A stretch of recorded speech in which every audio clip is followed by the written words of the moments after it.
Dias de isolamento social aqui no Espírito Santo. E aí, você já tá surtando? Eu lembro que no dia 17 de março, quando nós começamos, demos início à quarentena, eu pensei que seriam no máximo 30 dias, né? Jamais passou pela minha cabeça que nós estaríamos aí caminhando para o 5º mês, né? Acho que é o 5º mês já entrando no 5º mês de isolamento social. E tá dando pra ficar um pouco em parafuso, né? Se a gente não trabalhar bastante psicologicamente, dá pra surtar um pouco. Mas eu espero que você esteja bem e esteja conseguindo vencer essa fase complicada, dia após dia, que nós estamos passando. E hoje eu quero trazer aqui pra você um texto que está em Isaías 38, 17, um trecho muito pequeno, assim, bem pequenininho, mas eu só quero te convidar a refletir sobre algumas situações da sua vida, como eu venho refletindo, principalmente da última semana para cá, ok? Então, Isaías 38, 17, que fala assim: eis que para minha paz eu estive em grande amargura. E aí vai ser só esse pequeno trecho, o texto continua, mas eu quero me ater somente aqui. E da semana passada para cá, esse texto tem feito muito sentido na minha vida. Eu gosto muito desse texto desde a minha adolescência, mas essa nunca foi a parte em que eu me atentei. A continuação desse texto diz que o Senhor tão amorosamente abraçou a minha alma. E essa sempre foi a parte desse texto em que eu fui apaixonada. Porque encontrar alguém para abraçar o nosso corpo, pessoa para abraçar o nosso corpo é muito fácil, mas ter alguém que abrace a nossa alma, que conheça a nossa essência, que de fato entenda, que se funda, né, aos nossos sentimentos, às nossas emoções, à nossa alma, é outro nível, né? Então, humanamente ninguém vai conseguir fazer isso, só o Criador.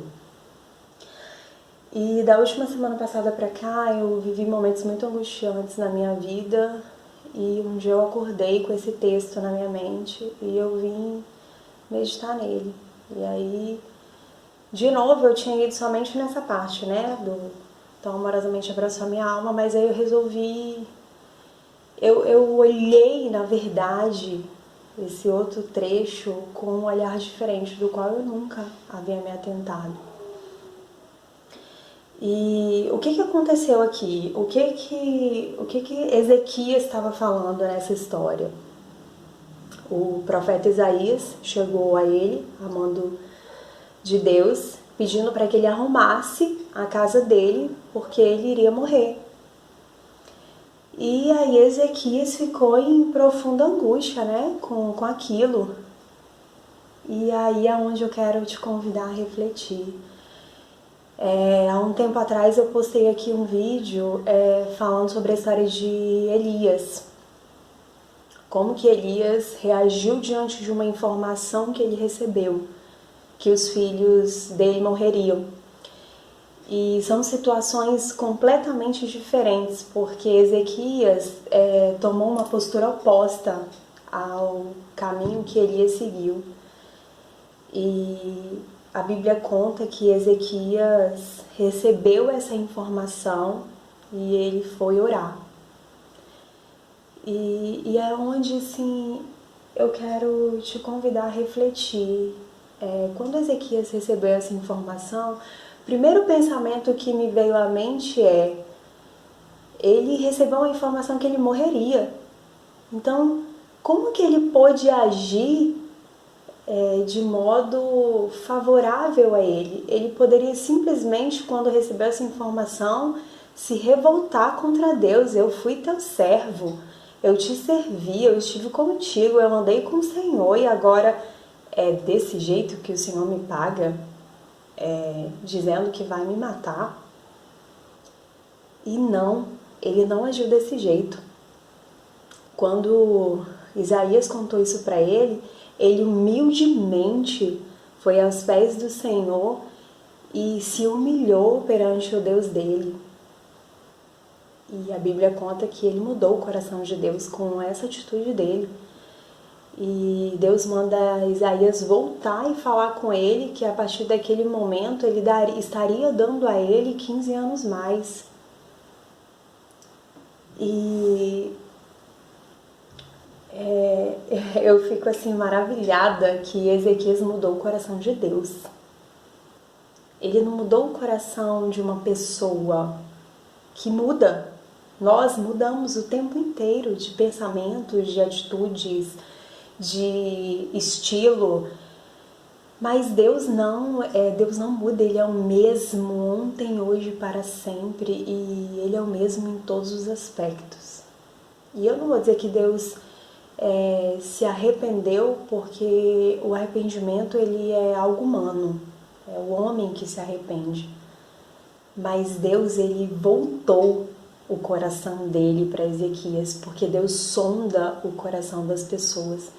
Então Deus olhou o coração dele e ali nisso ele resolveu dar uma nova chance para Ezequias. E você? Como que você age diante das amarguras da sua vida? Ezequias viu aquele momento de amargura dele como o caminho da paz, porque aqui ele fala: eis que para minha paz eu estive em grande amargura.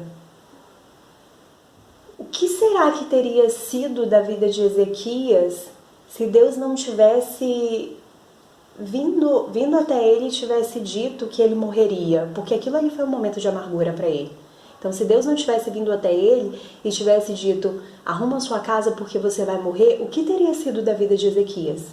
Se ele não tivesse experienciado isso, se ele não tivesse vivido esse momento, quem teria sido Ezequias? O que Ezequias teria conquistado?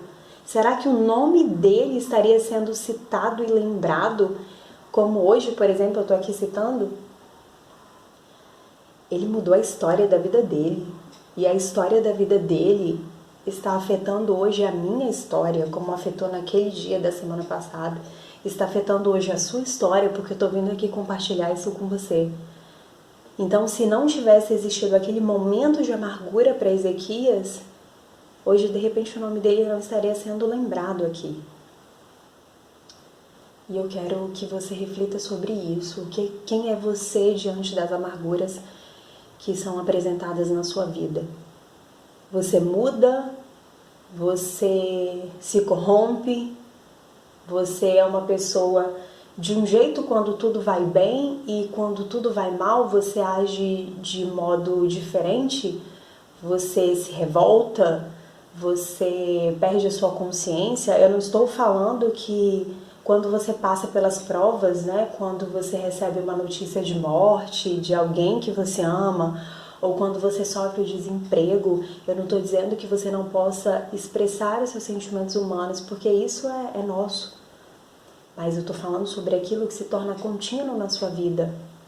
E aí você se lamenta, e aí você sofre, e aí você se vitimiza, e aí você se nutre desses sentimentos negativas, dessas emoções negativas para você continuar seguindo.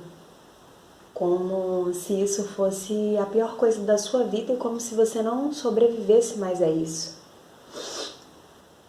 E a sua boca, ela pronuncia a bênção ou maldição quando você está passando pelas tempestades da sua vida. Você abre a sua boca para menosprezar Deus, para menosprezar o seu próximo, para ficar lançando praga para os outros, ou você aceita que você precisa mesmo viver essas dificuldades para crescer, para se fortalecer, para ser uma pessoa melhor, para evoluir. Hoje esse texto eu estou vindo aqui com ele apenas para te fazer pensar sobre quem é você diante das dificuldades, diante das amarguras. E que você consiga olhar a sua vida como Ezequias olhou a vida dele. Que você não veja as dificuldades da sua vida como apenas guerra e como apenas momentos que vêm para te desanimar e te destruir, mas que você consiga perceber e enxergar isso como uma fase que vai te fazer crescer, que vai te fazer fortalecer e que vai fazer com que você seja canal de bênção na vida das pessoas. Porque de repente, se você não viver esses momentos, essas experiências, você não vai ter, além de você não ter maturidade futura, você não vai conseguir nem auxiliar outras pessoas, porque é para isso que a gente está aqui. Eu, você e todas as pessoas, nós estamos aqui nesse mundo para ajudar uns aos outros. Não faz nem sentido nós existirmos se não for para isso. O que movimenta a nossa vida é exatamente o fato de nós estarmos juntos, de nós sermos equipe, mesmo quando pessoas acreditam em que elas consigam todas as coisas sozinhas. Nós somos comunidade, nós precisamos dos vizinhos que nos rodeiam na nossa rua, nós precisamos dos nossos colegas de trabalho, dos nossos familiares, nós precisamos do carro de lixo passando na nossa rua para pegar o lixo, nós precisamos do embalador no supermercado, nós precisamos de um advogado, de um médico, enfim, nós precisamos uns dos outros. E a nossa vida ela tem que girar em torno de pessoas mesmo. Então, quem é você diante das amarguras da sua vida? Você muda? Ou você permanece sendo quem você é, a sua essência? Ou simplesmente você não sabe nem quem é você? Porque o pior de tudo ainda é isso. É você nem se descobrir, nem saber quem você é. Porque quando você não sabe quem você é o que os outros querem que você seja. Ok? Então reflita nisso e que assim como Ezequias falou, eu e você também tenhamos essa palavra na nossa boca. Eis que para minha paz eu estive em guerra, porque se eu não tivesse vivido o que eu vivi na última semana, um momento de dor para mim, no meu emocional, no meu corpo, de repente eu não conseguiria nem vir aqui te ajudar e te fazer refletir com essa palavra. Tenha uma boa noite, que Deus te abençoe. E se você gostar desse vídeo, compartilha com outras pessoas para que novamente elas sejam edificadas como nós também estamos sendo.